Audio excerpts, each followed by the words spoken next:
Uf, qué calor hace. Pero gracias a Dios que Rumba va a rifar un aire acondicionado. ¿Te lo quiere ganar? Mira la descripción de este video y gánatelo. Dale.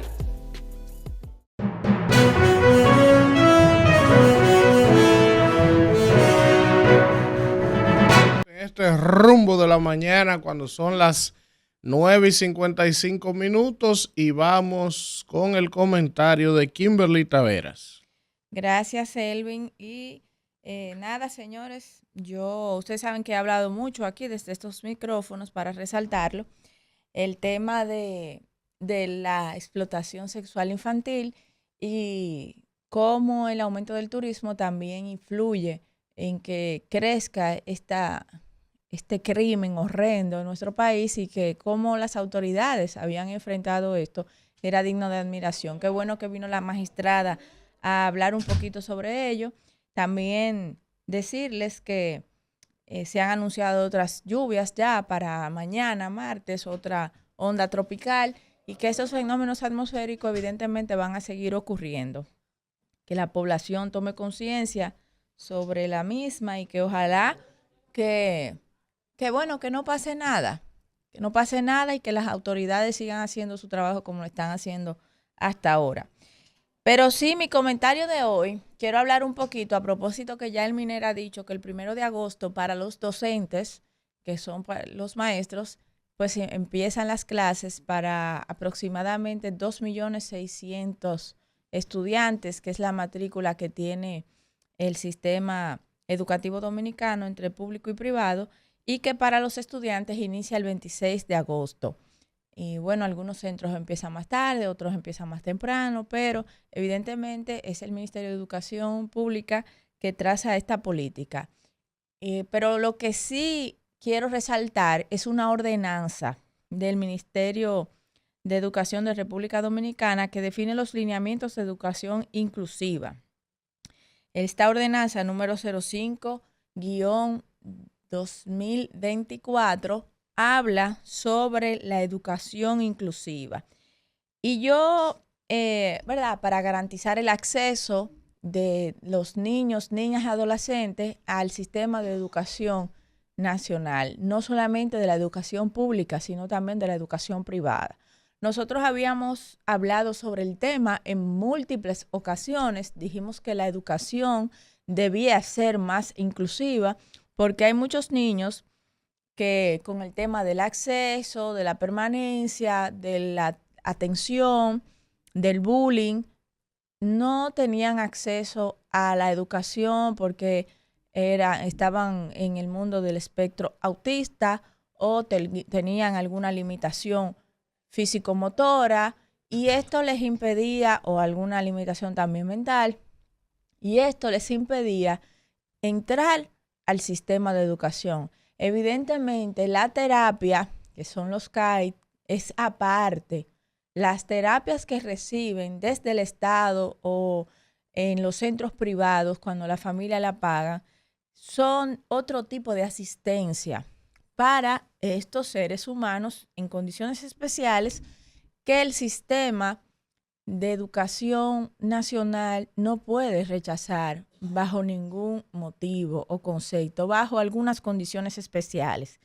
Y qué bueno que el Ministerio de Educación Superior, el Ministerio de Educación, perdón, se está adaptando y acondicionando la educación para todo tipo de estudiantes, no solamente para los estudiantes que están en una condición normal, sino para ese 7 a 10% que están en la discapacidad o que presentan algún tipo de condición, de hiperactividad, de lo que fuere, por cualquier cosa, o usted va a un centro y le dicen que no a su niño, le dicen que no a su niña, y hay muchos padres que están criando a sus hijos en condiciones especiales que se están volviendo locos, porque no lo pueden tener en la casa, porque tienen que ir a trabajar, y además los niños tienen que integrarse, porque se supone que somos una sociedad inclusiva. ¿Y cómo vamos a ser una sociedad inclusiva si ni siquiera quieren aceptar los niños en la escuela? Bueno, pues esta ordenanza viene a corregir eso. Y fíjense bien en el orden que viene la normativa. Primero la del bullying, Primero la del acoso escolar, porque la mayoría de los niños que han muerto, que han recibido golpizas, que primero eran acoso escolar, que eran simples burlas y que han terminado en violencia escolar, incluso en homicidio por compañeros de las escuelas, no son niños que tienen ninguna condición. Imagínense ustedes los niños con alguna condición, la crueldad en la que se enfrentan en las escuelas. Entonces, qué bueno que primero vino esta ley para la ley del bullying, para modificar la ley para que sea penalizado el bullying. La responsabilidad del maestro también en las aulas, que el Ministerio de Educación ha estado trabajando en eso, para la modificación de la ley de educación, que el maestro asuma una responsabilidad mayor de lo que pasa en el aula, que muchos maestros se cohíben a veces hasta de llamarle la atención a un estudiante, ya sea por miedo de que afuera hay muchos que son miembros de pandilla, lo que fuere, y dejan que se maltraten a los demás, a los que no tienen ese tipo de protección o a los que quizá su familia viven en condiciones de vulnerabilidad y el maestro se hace de la vista gorda y otros porque sencillamente no tienen vocación de maestro. Esto conjuntamente con esta ordenanza que manda a la inclusión en el país tiene que garantizar el acceso a la educación a todos nuestros niños, niñas y adolescentes. Que tengamos una educación inclusiva es muy importante para el país. Yo espero que las infraestructuras escolares vayan acompañados de los instrumentos necesarios para que sea una educación inclusiva de verdad. ¿Y a qué me refiero? Con los instrumentos pedagógicos, que estos niños que van al sistema de educación nacional, pública o privada, los instrumentos pedagógicos que se desarrollen sean también inclusivos para que ellos puedan aprender, porque muchos maestros entonces después empiezan a decirle al director o a la coordinadora del nivel que le corresponda, mira, este niño no me está rindiendo en clase porque este niño tiene alguna dificultad para aprender por su condición o lo que fuere. Hay que diseñar esas técnicas. Hay que explicarle a los padres cuáles son esas condiciones. Y hay que explicarle a los otros niños también cuáles son esas condiciones. Hay que hacer un acondicionamiento al sistema educativo, no solamente a los maestros, porque los maestros son lo primero que hay que enseñarle qué es la inclusión y que ellos en su cátedra, impartiendo su docencia, en el diseño de cómo van a impartir su docencia, tienen que ser inclusivos, con instrumentos pedagógicos inclusivos para ese tipo de niños. Y también los padres, que es la inclusión, que son este tipo de situaciones que se le presentan a los niños, que se le puedan presentar.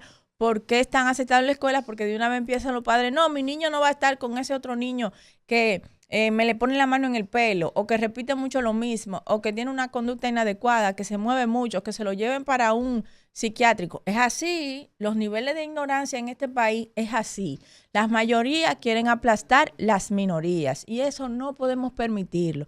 Pero eso es importante que el Ministerio de Educación inicie una campaña de concientización para los padres, para los niños y talleres para los maestros, para que la educación pueda ser verdaderamente más inclusiva. Y el otro aspecto es el aspecto de la infraestructura. He dicho muchas veces que tanto en las universidades como en los trabajos, pero sobre todo como estamos hablando de las escuelas, vamos a iniciar en las escuelas, que es el primer acceso del niño a la sociedad. Las escuelas son muy importantes porque es el primer contacto del niño con la sociedad, aparte de su familia. Es lo que forma al niño en sociedad, les enseña a vivir en sociedad. Entonces, ¿cómo puede ser que una edificación sea escolar, sea construida sin los accesos? ¿Cómo el niño va a subir al segundo nivel o al tercer nivel cuando le corresponda subir si no hay un ascensor, si no hay un elevador?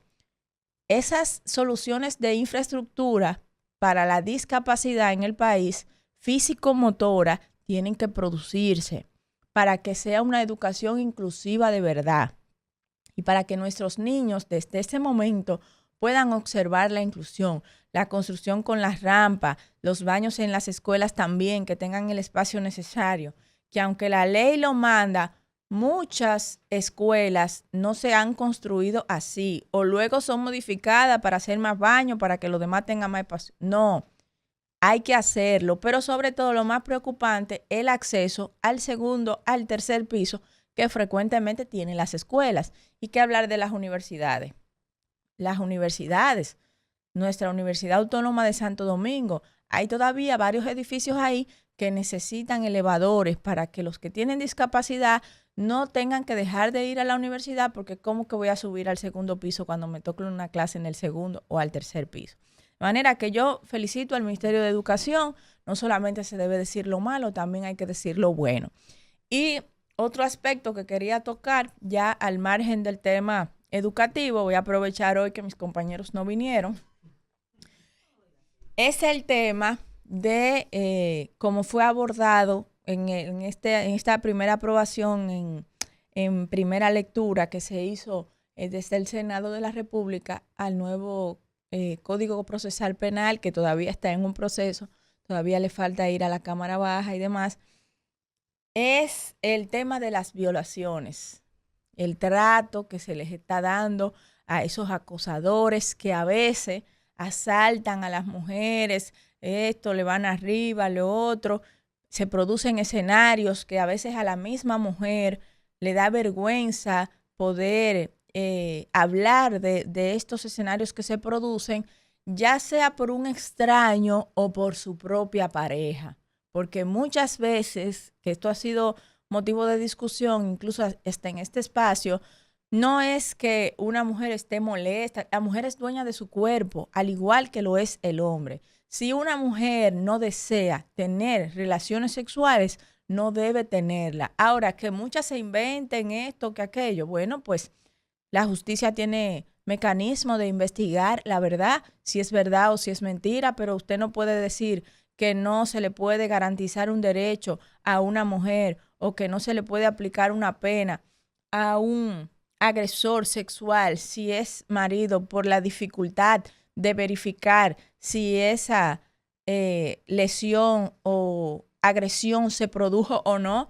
No, es muy complejo verificar si eso produjo o no, pues vamos a no mejor penar eso de esa manera. Sí, hay que penalizarlo.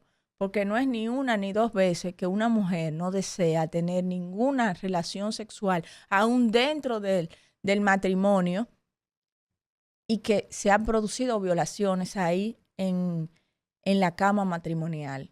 Y también a los agresores que se encuentran en el mismo ascensor con una mujer, la agreden sexualmente. Eso se ha dado en este país, señores. Yo he conocido casos que le dan hasta vergüenza porque son vecinos, porque son conocidos, no quieren, la mujer no quiere hablar de ello porque de una vez la revictimizan, dicen que ella lo provocó, lo que fuere.